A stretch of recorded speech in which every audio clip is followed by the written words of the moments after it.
വിദേശത്ത് നിന്ന് തിരിച്ചെത്തിയ പ്രവാസികൾക്കായിട്ട് നോർക്കയുടെ വക ജോലി അവസരം. നമസ്കാരം പ്രിയപ്പെട്ടവരെ, വിദേശത്ത് ജോലി ചെയ്ത് അവിടുത്തെ കാര്യങ്ങളൊക്കെ നിർത്തിയിട്ട് വന്നിട്ടുള്ള പ്രവാസിയാണോ നിങ്ങൾ?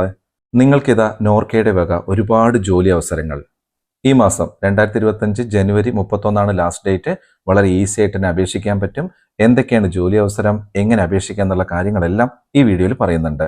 പ്രവാസിയാണെങ്കിൽ കാണുക, അതല്ലെങ്കിൽ നിങ്ങളുടെ പരിചയത്തിൽ പ്രവാസി ഉണ്ടെങ്കിൽ അവർക്ക് ഇങ്ങനെയുള്ളൊരു വിവരം ഒന്ന് പറഞ്ഞു കൊടുക്കുകയെങ്കിലും ചെയ്യുക. ഡീറ്റെയിൽ ആയിട്ട് കാണിക്കാം.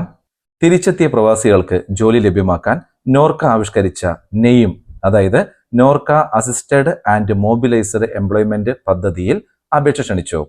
തിരുവനന്തപുരം, കൊല്ലം, തൃശൂർ, കോഴിക്കോട് ജില്ലകളിലെ സ്വകാര്യ സ്ഥാപനങ്ങളിൽ ഒഴിവുകളുള്ള തസ്തികകളിലേക്കാണ് അപേക്ഷ ക്ഷണിച്ചിട്ടുള്ളത്.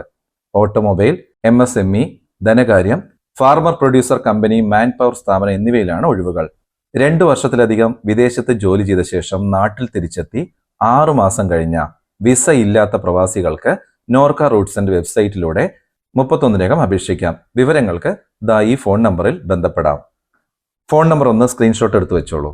ഇതിൽ വെബ്സൈറ്റിൽ ഒരു ഗൂഗിൾ ഫോം ഉണ്ട്. അതിന്റെ ലിങ്ക് ഞാൻ ആദ്യത്തെ കമന്റിൽ കൊടുത്തേക്കാം. അതിൽ ക്ലിക്ക് ചെയ്തിട്ടാണ് നമുക്ക് ജോലിക്ക് അപേക്ഷിക്കേണ്ടത്. യൂട്യൂബിലും ഫേസ്ബുക്കിലും ആദ്യത്തെ കമന്റിൽ ഉണ്ടാകും. ഇൻസ്റ്റയിലും ടിക്ടോക്കിലും ഇത് ആദ്യത്തെ കമന്റിൽ കൊടുത്താലും ലിങ്ക് വർക്ക് ചെയ്യില്ല. അങ്ങനെയെങ്കിൽ നമ്മുടെ സുരേഷൻ ചാനലിന്റെ യൂട്യൂബോ ഫേസ്ബുക്കോ ഒന്ന് നോക്കുക. അല്ലെങ്കിൽ എനിക്ക് വാട്സപ്പ് ചെയ്ത് കഴിഞ്ഞാൽ അതിന്റെ ലിങ്ക് ഞാൻ അയച്ചു തരാം. ആ ലിങ്കിൽ ക്ലിക്ക് ചെയ്യുമ്പോൾ ഇത് എങ്ങനെയാണ് ഉണ്ടാവുക? ഞാനിപ്പോൾ പറഞ്ഞിട്ടുള്ള ഡീറ്റെയിൽസ് ആണ്. കേരളത്തിലെ വിവിധ സ്വകാര്യ സ്ഥാപനങ്ങളിലേക്ക് ഒഴിവുള്ള തസ്തികകളിലേക്ക് ആവശ്യമായ ജീവനക്കാരെ നിയമിക്കുന്നതിലേക്കായി വിദേശത്ത് നിന്ന് മടങ്ങിയെത്തിയ പ്രവാസികളിൽ നിന്നും അപേക്ഷ ക്ഷണിക്കുന്നു എന്ന് പറഞ്ഞിട്ട് കാണും. അതൊന്ന് സ്ക്രോൾ ചെയ്യുക. അപ്പോൾ അവിടെ നിങ്ങളുടെ മെയിൽ ID കാണും. ആ മെയിൽ ID തന്നെയാണോ അപേക്ഷിക്കേണ്ടെങ്കിൽ അത് ചെയ്യുക. അതല്ലെങ്കിൽ മെയിൽ ID അവിടെ മാറ്റാവുന്നതാണ്. അതിനുശേഷം കണ്ടോ, അപേക്ഷകന്റെ പേരും മേൽവിലാസവും, മൊബൈൽ നമ്പർ, ആധാറിന്റെ കോപ്പി അറ്റാച്ച് ചെയ്യാനുള്ള option, gender, date of birth, annual family income, അതായത് 3 ലക്ഷത്തിൽ താഴെ ആയിരിക്കണം അത്. അങ്ങനെ കുറേ കാര്യങ്ങൾ അതിൽ കൊടുത്തിട്ടുണ്ട്.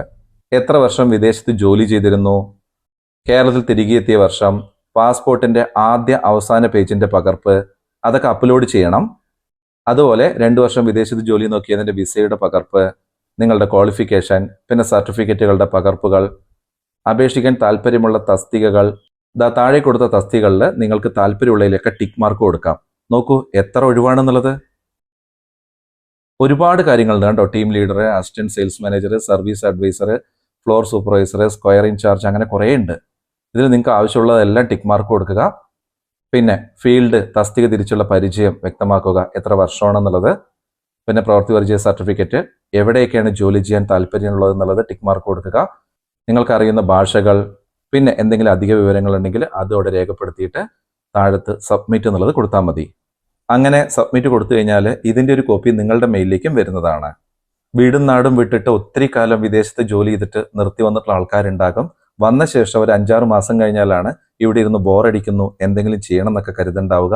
അങ്ങനെയുള്ളവർക്ക് പറ്റിയുള്ള ഒരു അവസരമാണ് നോർക്ക തന്നെ മുൻകൈ എടുത്തിട്ട് ചെയ്യുന്നത്. ഒന്ന് അപേക്ഷിച്ച് നോക്കൂ. നിങ്ങളുടെ പരിചയത്തിൽ പ്രവാസികളുണ്ടെങ്കിൽ ദയവായി അവർക്കും ഈ വിവരം ഒന്ന് പറഞ്ഞു കൊടുക്കൂ, ഇങ്ങനെ ഒരു കാര്യമുണ്ട് എന്നുള്ളത്.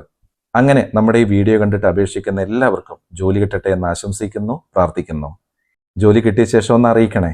ഓക്കെ, ഇത് നിങ്ങൾക്ക് പ്രയോജനപ്രദമായി നേരിടട്ടെ. എന്നാൽ ശരി, അടുത്തൊരു വിഷയമായിട്ട് അടുത്ത വീഡിയോയിൽ അടുത്ത് തന്നെ കാണാം. ലോകാ സമസ്ത സുഖിനോ ഭവന്തു.